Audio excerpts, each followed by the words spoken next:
تعالى بقى، ده أنا مستنيك بقالي كتير قوي الصراحه. بس الصراحه برضو انا مش هاجي عليك، على قد ما بعتب عليك في التاخير على قد ما بحبك برضو، بحب التطور اللي انت عملته في اليوتيوب المصري. ولو ما تعرفش يا عزيزي المستمع او المشاهد، فعمرو نصوحي عمل كتير قوي لليوتيوب المصري. عايز تعرف عمل ايه؟ صل على النبي ويلا بينا.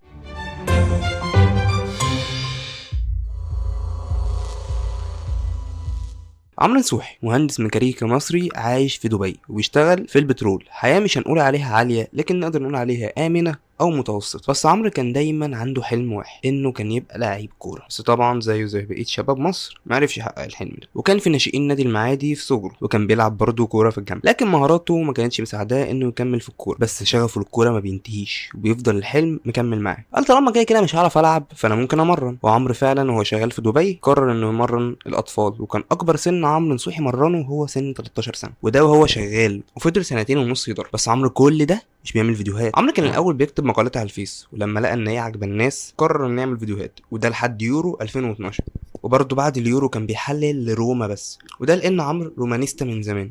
من اسباب عشقه لروما هو باتيستوتا، لا مش الرابر، هنهزر مع بعض. بل مهاجم الارجنتين واسطورتها واسطوره روما توتي. وعمرو مش بس بيحب توتي، ده بيعشق، لدرجه ان في مره كان نصوحي مسافر يصيف مع اهله وعرف ان توتي في فندق في مصر. قرر في ساعتها انه يلغي السفريه ويسيبها ويرجع القاهره عشان يتصور مع توتي. انت متخيل شغفه بالكوره وحبه لروما كان موصله لايه؟ نرجع لبدايه عمرو نصوحي. عمرو بدا وهو مرفوض من الشغل، وعمرو قرر انه يحلل لروما، وبعد كده توسع بقى بيتكلم عن ايطاليا، وبعد كده ابتدى يتكلم عن الكوره في العموم. وعلى فكره برضو مين اوائل الناس اللي كانت بتتكلم عن الدوري الايطالي وطلع مع عمرو نصوحي زمان؟ برافو عليك، المحمودي. كان بيطلع معاه في فيديوهات وكانوا بيقعدوا يحللوا هما الاثنين ويتكلموا عن ايطاليا. وخلي بالك عمرو اول واحد في مصر قرر انه يعمل فيديوهات في مجال الكوره، فدي نقطه مهمه وتتحسب له جدا. وعمرو ما بداش عالي، بل بدا باباجورتين وكاميرا، وما كانش معاه حتى ترايبود يصور بيه، كان بيسند الكاميرا على اسطوانات البلاي ستيشن. فضل عمرو مكمل في الفيديوهات لحد ما سعدون الكواري كلمه عشان يعمل فيديو عن ماتش روما ويوفي، وانه هيتعرض على قناه الجزيره الرياضيه واللي هي دلوقتي بين سبورت. واللي خدم نصوحي ان الفيديو ده اتعرض قبل الماتش ب 10 دقائق، يعني كل الناس اللي كانت مستنيه الماتش كانوا شافوه. وده اللي حاسس عمرو ان عمل شوط كبير قوي في المجال، وكان فاكر ان المره اللي بعديها هيجيبوه هو يحلل معاهم. كان فاكر ان هم حابينه هو، لكن اكتشف ان هم حابين اللي هو بيعمله. وبعد فتره عمرو جاله سبونسر صفروا كاس عالم البرازيل، وهنا بدات صباح فلوجز. وعمرو لما سافر ما كانش واخد فلوس، ده هم صفروه بس، يعني زي الدول ان هو يروح يحضر كاس العالم. هتاخد بالك من حاجه، كل ده عمرو لسه شغال. وخلي بالك برضو ان عمرو شغال لوحده في القناه، ما كانش معاه لا رامز ولا اي حد ساعتها. كان الناس اللي معاه في السفريه كانوا هم ينزلوا يخرجوا بالليل، وعمرو يقعد يمنتج عشان ينزل الفيديوهات. وعمرو كان بيعمل كل ده عن حب حتى لو بيأثر في شغله. وخلي بالك اصلا عمرو كان مركزه في الشغل كويس جدا. عمرو وصل انه بقى مدير مبيعات اقليمي للشرق الاوسط كله، حاجه المفروض كويسه يعني، بس ما كانش بيحس بنفسه ولا بشغفه في الشغل. ونصوحي عمره ما راح ماتش في اوروبا الا مع صباحه. كسب تذكره نهائي برلين بتاع يوفي وبرشلونه سنه 2015 في تصويت كان معمول، وللمفاجاه من الناس اللي صوتت مين؟ ممدوح نصر الله، وساعتها ما كانش صانع محتوى. وعمرو يروح الماتش ويقرر بعديها في سنه 2016 انه يسيب الشغل ويتفرغ لصباحه، وده كان قرار اللي غير حياته. وعمرو فضل يكمل في صناعه المحتوى ويحلل الماتشات، ونصوحي الناس كانت بتحب تحليله جدا. فريق تقنيا اقوى وفرديا اعلى، ولكن اسلوب لعبه مختلف تماما. اسلوب لعب منتخب بولندا شبه قوي اسلوب لعب.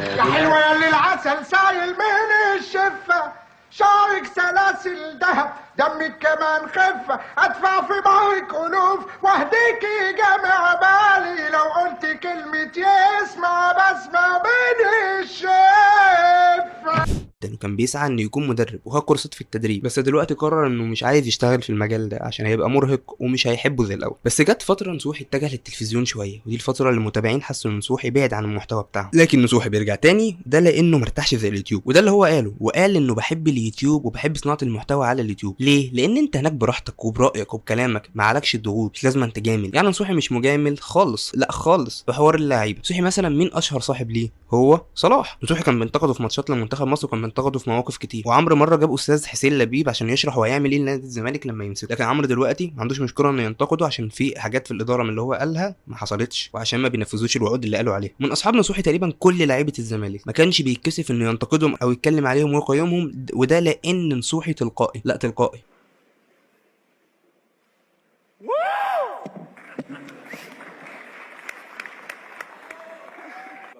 وعلى فكره نصوحي عمره ما كان بادئ تلقائي. نصوحي نفسه عمل رياكشن عليه على فيديو كان عامله سنه 2013، كان بيتكلم بهدوء، وده لان نصوحي كان ساعتها بيحفظ السكريبت، ما كانش بيبقى تلقائي وما كانش بيصيح. تخيلوا نصوحي ما بداش بيصيح، بس نصوحي لما رجع وبقوه، وكان شغفه اتجدد، وكان عنده الروح. اهم حاجه بتميز عمرو نصوحي هو ان عنده دايما روح عدم الهزيمه، دايما عايز يكسب، وده اللي مخليني مستغرب انه زملكاوي ورومانيست الصراحه. بس نرجع لموضوعنا عشان الحته دي هتجيب لنا شتيمه. هو بيحب دايما يكسب، وده كان بيبان قوي في الرياكشنات، وعمرو يعتبر اول واحد في مصر يعمل حوار الرياكشنات. كان بيطلع معاه عرفي وابو كيكس وكريم. واكتر حاجه موتتني من الضحك لما واحد قال على عرفي ان هو سايح من ولاد العم، ده انا مت من الضحك في اللقطه دي والله. كان يعمل سلسله المحببه لقلبي هي صباح وتحدي في الملعب، كانت سلسله جامده قوي، كانت سلسله عالميه، وكانت بدايه ظهور مرعي. وعمرو اصلا عارف مرعي في اسانسير العماره، تخيل. وكان بيطلع معاه في الرياكشنات والتحديات اللي في الملعب، كل ده قبل صباح وتحدي. وعمرو كان بيعمل انترفيوز مع لعيبه كبار زي دروجبا وديخيا. وهنا بقى انا عايز انط نطه حلوه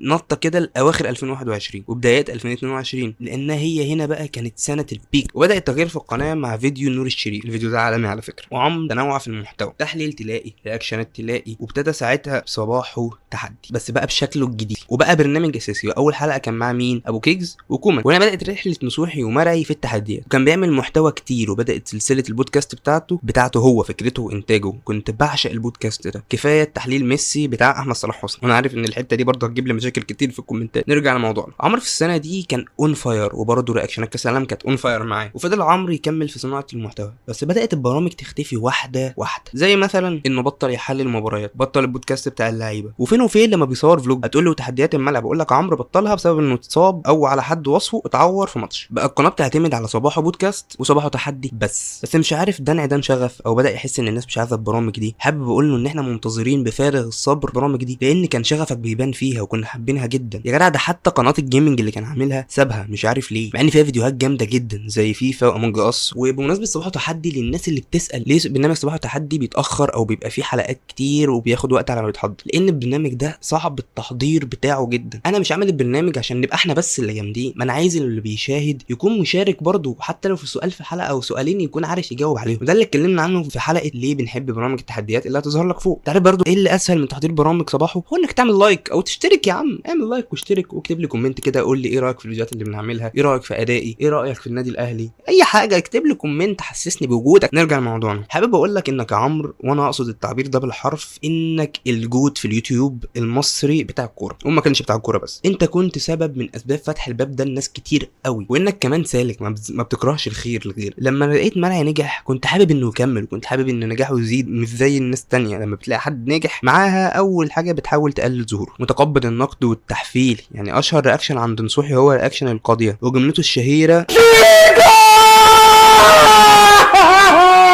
اول ما دخل الحفله بتاعت مروان سري. اول جمله اتقالت اول ما دخل ايه؟